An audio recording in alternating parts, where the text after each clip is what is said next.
할렐루야. 월요일 새벽입니다. 고난주간의 첫날 월요일 새벽 기도 예배 우리 함께 사도신경 고백하며 시작하겠습니다.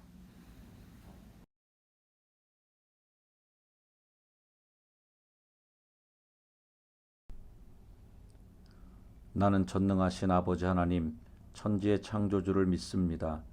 나는 그의 유일하신 아들 우리 주 예수 그리스도를 믿습니다. 그는 성령으로 잉태되어 동정녀 마리아에게서 나시고 본디오 빌라도에게 고난을 받아 십자가에 못 박혀 죽으시고 장사된 지 사흘 만에 죽은 자 가운데서 다시 살아나셨으며 하늘에 오르시어 전능하신 아버지 하나님 우편에 앉아 계시다가 거기로부터 살아있는 자와 죽은 자를 심판하러 오십니다. 나는 성령을 믿으며 거룩한 공교회와 성도의 교제와 죄를 용서받는 것과 몸의 부활과 영생을 믿습니다. 아멘. 오늘 함께 부르실 찬송은 263장 이 세상 험하고 찬송하시겠습니다.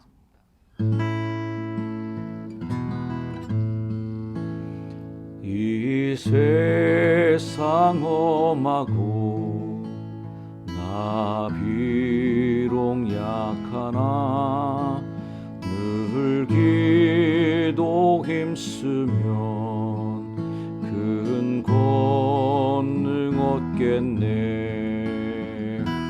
주의 은혜로 대속받아서 비와 같이 붉은 죄 눈같이 희겠네. 주님의 권능은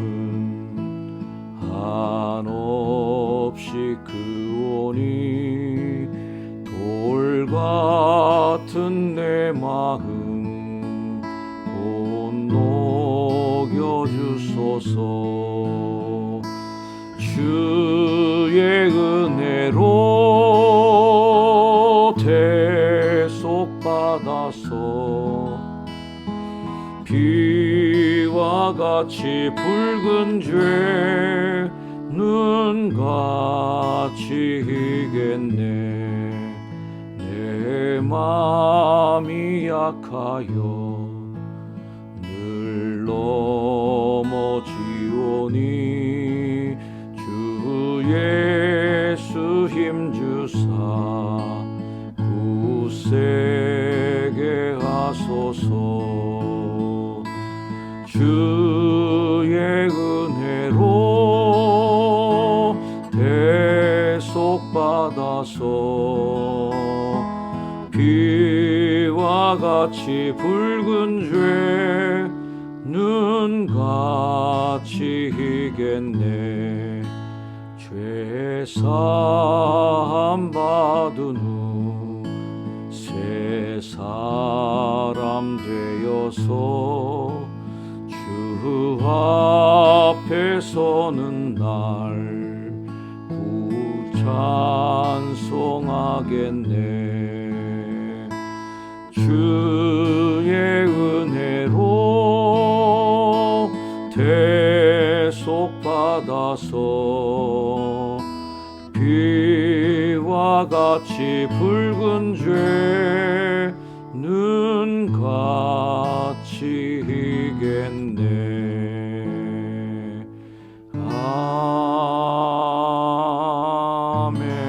아멘.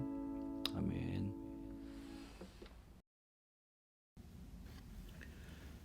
오늘 고난주간 첫 번째 날 마가복음 11장 15절에서 25절까지 말씀 함께 읽겠습니다.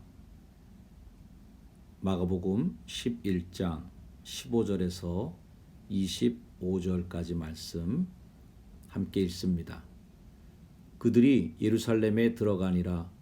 예수께서 성전에 들어가사 성전 안에서 매매하는 자들을 내쫓으시며 돈 바꾸는 자들의 상과 비둘기 파는 자들의 의자를 둘러 엎으시며 아무나 물건을 가지고 성전 안으로 지나다님을 허락하지 아니하시고 이에 가르쳐 이르시되 기록된 바 내 집은 만민이 기도하는 집이라 칭함을 받으리라고 하지 아니하였느냐. 너희는 강도의 소굴을 만들었도다 하시매 대제사장들과 서기관들이 듣고 예수를 어떻게 죽일까 하고 꾀하니 이는 무리가 다 그의 교훈을 놀랍게 여김으로 그를 두려워함일러라. 그리고 날이 저물매 그들이 성 밖으로 나가더라. 그들이 아침에 지나갈 때에 무화과 나무가 뿌리째 마른 것을 보고 베드로가 생각이 나서 여짜오되 랍비여 보소서 저주하신 무화과 나무가 말랐나이다. 예수께서 그들에게 대답하여 이르시되 하나님을 믿으라. 내가 진실로 너에게 이르노니 누구든지 이 산더러 들리어 바다에 던져지라 하며 그 말하는 것이 이루어질 줄 믿고 마음에 의심하지 아니하면 그대로 되리라. 그러므로 내가 너에게 말하노니 무엇이든지 기도하고 구하는 것은 받은 줄로 믿으라. 그리하면 너에게 그대로 되리라. 서서 기도할 때에 아무에게나 혐의가 있거든 용서하라. 그리하여야 하늘에 계신 너희 아버지께서도 너희 허물을 사하여 주시리라 하시니라. 아멘. 성도 여러분, 오늘부터 고난주간이 시작되었습니다. 경건하게 이 한 주간 십자가 앞에 나아가는 거룩한 한 주간 되시기를 주의 이름으로 축복합니다. 자, 고난주간을 맞아서 우리가 신명기서를 잠시 내려놓고 우리 마가복음의 말씀을 여러분과 함께 읽었는데요. 우리가 잘 아는 성전 정화 사건 이야기가 나오고 있습니다. 자, 이 말씀을 보면요. 18절 말씀 한번 보세요. 대제사장들과 서기관들이 듣고 예수를 어떻게 죽일까 하고 꾀했다. 자, 예수님께서 고난을 받으시고 죽임을 당하신 그 직접적 이유가 나옵니다. 뭘 들었어요? 17절. 내 집은 만민이 기도하는 집이라 칭함을 받으리라고 하지 아니하였느냐. 너희는 강도의 소굴을 만들었도다 하는 이 이야기를 듣고 대제사장들과 서기관들이 발끈해서 위기를 느끼고 예수를 죽여야 되겠구나 라고 생각했다는 것입니다. 자, 오늘 말씀 이렇게 보면 정말 하나님께서 예수님의 이 땅에 보내신 사명 가운데 하나가 바로 이 메시아가 되는 사명을 주셨는데 그 메시아가 되기 위한 사명을 감당하는 그 시작점이 성전의 정화로, 요한복음은 이제 성전 정화 사건이 예수님이 동생이 시작하자마자 나오는 사건이거든요.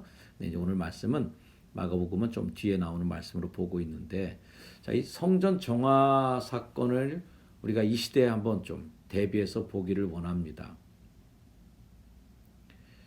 예수님께서 이 시대에 다시 오신다면 교회에 오셔서 표창장을 들고 오실까? 아니면 오늘 성경 말씀대로 채찍 내리치면서 상을 둘러엎고 뭐 이런 내쫓으시는 행동을 하실까 조심스럽게 한번 되물어보는 것이죠. 오늘날 예수님이 다시 우리 교회를 찾아오실 때 우리는 어떤 모습일까? 제 간증 하나 드리자면 우리 교회 청년들 찬양 인도할 때에 제가 찬양 같이 부르고 있는데 그날 처음 듣는 찬양에 제가 너무너무 은혜를 많이 받은 거예요. 그 찬양이 다시 복음 앞에 라는 찬양이었거든요. 가사가 이래요. 많은 이들 말하고 많은 이들 노래는 하지만 정작 가진 않는 길. 두려운 생각보다 많이 힘들고 험한 길보단 그저 말로만 가려기에 점점 멀어져만 가네 내게 생명 주었던 그 길. 점점 이용하려 하네 내게 사랑 주었던 그 길. 다시 복음 앞에 내 영혼 서네. 주님 만난 그때 나 다시 돌아가 주님께 예배드리며 다시 십자가의 길 걸으리. 그때 제가 그 찬양을 부르면서 정말 이게 눈물이 그냥 막 이게 쏟아지고 그냥 살짝 그런 정도가 아니라 막 오열이 나왔었어요. 오열이. 그때의 기억이 제가 생생한데요. 그냥 찬양도 못 부르고 그냥 눈물이 흐르는 정도가 아니라 막 이렇게 정말 너무 울었던 기억이 나는데, 왜 제가 그랬냐면 찬양의 가사가 너무 찔린 거죠. 뭐 점점 멀어져만 가네 내게 생명 주었던 그 길. 저는 성남에서 첫 판자촌 13평짜리 판자촌에서 목회하면서 정말 이렇게 뜨겁게 주님을 사랑하는 마음으로, 그리스도의 사랑으로 정말 주민들 한 명 한 명, 공부방에 나오는 어린이 한 명 한 명에 대한 사랑의 그 열정이 뜨거웠던 때를 비교하자면 너무 멀리 왔죠, 사실. 효동중학교의 정현수 목사는 이렇게 가난하진 않죠. 그리고 효동중학교 정현수 목사는 이제는 어디 가서 이렇게 뭐 자존감이 위축되거나 이렇게 주눅들기보다는 오히려 우리 효성중학교의 목사라는 이유로 어깨에 좀 힘도 들어가기도 하고 떳떳하기도 하고 그렇습니다. 사실 그게 저는 항상 그 저의 첫 시작 목회, 성남의 판자촌 목회했던 판자교회를 생각하면 늘 그런 마음에 빚진 마음이 있어요, 제 속에. 그때의 그 모습하고 지금의 내 모습을 비교할 때 참 멀리 왔구나라는 생각을 그때 했던 것 같아요. 또 점점 이용하려만 하네. 내게 생명 주었던 그 길, 내게 사랑 주었던 그 길. 혹여나 제가 남을 비판하거나 또는 그런 목사님들에 대한, 다른 목사님들에 대해서 비판적인 시각을 갖고 있었다면 또 그것도 찔리는 거죠, 사실. 나는 안 그런가? 나는 과연 십자가를 이용하는 목사는 아닌가? 뭐 그런 생각들이 이렇게 많이 들어서 그날 그 찬양을 부르면서 많이 울었나 봅니다. 예수님이 이 땅에 오셔서 그 성전을 잘 섬겨야 될 대제사장, 그리고 율법을 수호하고 그 말씀대로 살아야 될 서기관, 성전의 제의를 감당하고 있는 대제사장과 율법의 권위를 대표하는 서기관, 이 두 그룹 사람들이 예수님의 그 행위에 대해서 가장 분노를 일으켰다는 거예요. 왜 그랬을까요? 예수님의 그 행동은 자기들의 유익을 뺏어가는 일이 있다고 생각했던 거죠. 혹자는 말하더라고요. 세상에 가장 건드리지 말아야 될 게 그 밥통 건드리면 안 된다는 거예요. 집에서 반려견 기르시는 분들도 아마 강아지들 이렇게 혹시 뭐 먹는 거 먹을 때 뭐 먹을 걸 뺏는다든지 뭐 건드리면 주인한테도 대드는 거 뭐 그런 거 경험해 보신 적 있는지 모르겠습니다. 주님을 위해서 희생할 수 있어요. 복음 앞에 정말 뜨거운 열정 갖고 잘 교회도 섬길 수 있어요. 근데 저도 교회에서 믿음 생활하면서 경험하다 보면 누군가가 크게 분노를 일으키거나 누군가가 크게 교회에 대해서 저항을 하고 있다면 어떤 하나님의 공의, 하나님의 정의, 성경 말씀대로 우리가 더 살아야 된다는 것 때문에 그렇게 분노를 일으키는 경우는 자주 보지 못했고요. 주로 그 밥그릇이라고 하는 표현되는 내 거 그거, 내 역할, 내 자리, 내가 거기를 주도하고 있는 그 주도권, 이거 뺏기면 아주 큰일 납니다.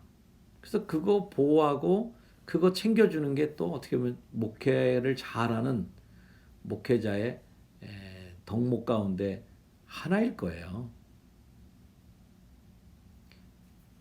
대제사장들과 서기관도 예수님이 그 밥그릇을 건드린 거예요.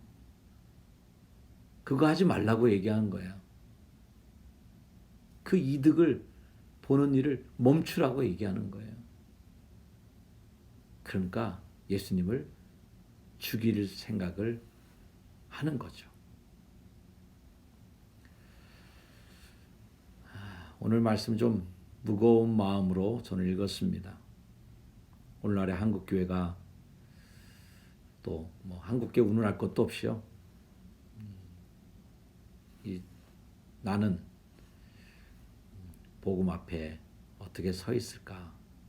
어떤 자세로 복음 앞에 서 있는 사람일까? 그런 마음을 갖고 오늘 이 말씀을 무겁게 읽었습니다.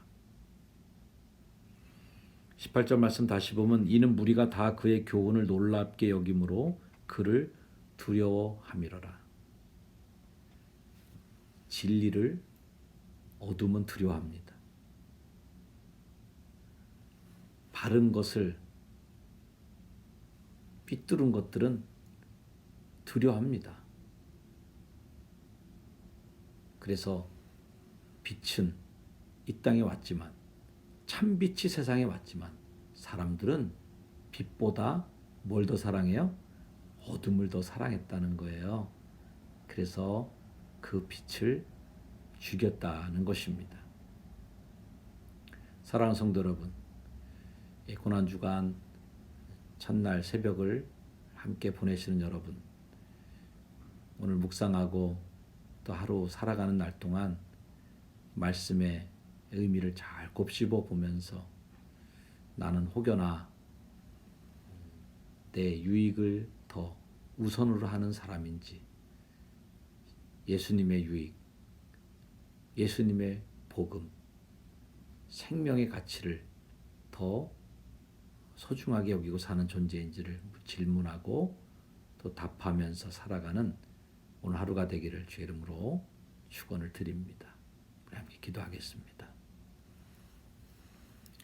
주님, 고난주간 첫날을 맞아 다시 복음 앞에 서려고 하는 우리의 결단을 주님 앞에 보여드립니다.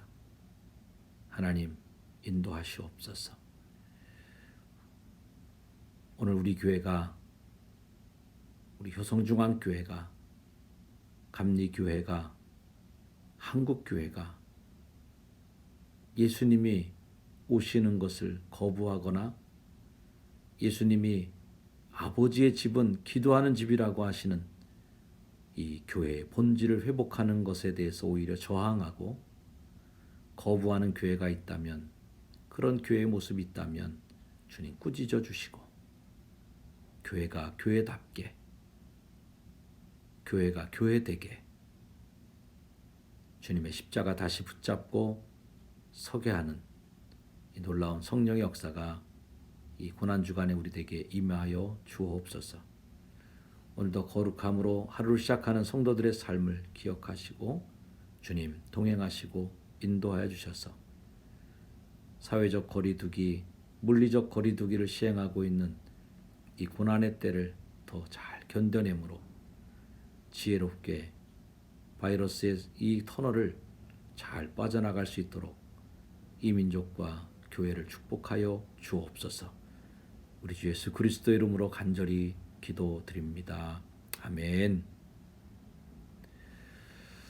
우리 주기도문으로 오늘 새벽 기도회를 마치겠습니다. 하늘에 계신 우리 아버지, 아버지의 이름을 거룩하게 하시며 아버지의 나라가 오게 하시며 아버지의 뜻이 하늘에서와 같이 땅에서도 이루어지게 하소서. 오늘 우리에게 일용할 양식을 주시고 우리가 우리에게 잘못한 사람을 용서하여 준 것 같이 우리 죄를 용서하여 주시고 우리를 시험에 빠지지 않게 하시고 악에서 구하소서. 나라와 권능과 영광이 영원히 아버지의 것입니다. 아멘. 어떻게 보면 가장 고난주간다운 고난주간을 올해 보내게 되는 것 같아요. 아직까지 우리가 제대로 숨쉬기도, 또 제대로 누구를 만나서 반가워하기도, 또 마음껏 내가 하고 싶은 일을 할 수도 없는, 정말 절제할 수밖에 없는 최고의 절제의 시간들을 보내는 것 같습니다. 이번 고난주간 정말 우리에게 주신 각별한 더 큰 은혜가 분명히 있을 줄로 믿고요. 우리 저녁 때에도 기도회가 있는 것 기억하시고요. 7시 30분에 예배당 오셔서 기도하실 수 있습니다. 우리 부목사님들이 저녁 기도에 인도하실 테고요. 온라인으로 역시 7시 30분에 부목사님들이 인도하시는 고난주간 저녁 기도회에 참여하실 수가 있습니다. 오늘도 의미 있는 날, 새로운 한 주간 힘차게 열어가시기를 주의 이름으로 축복하면서 응원을 보내드립니다. 여러분 사랑하고 축복합니다. 행복한 하루 보내세요.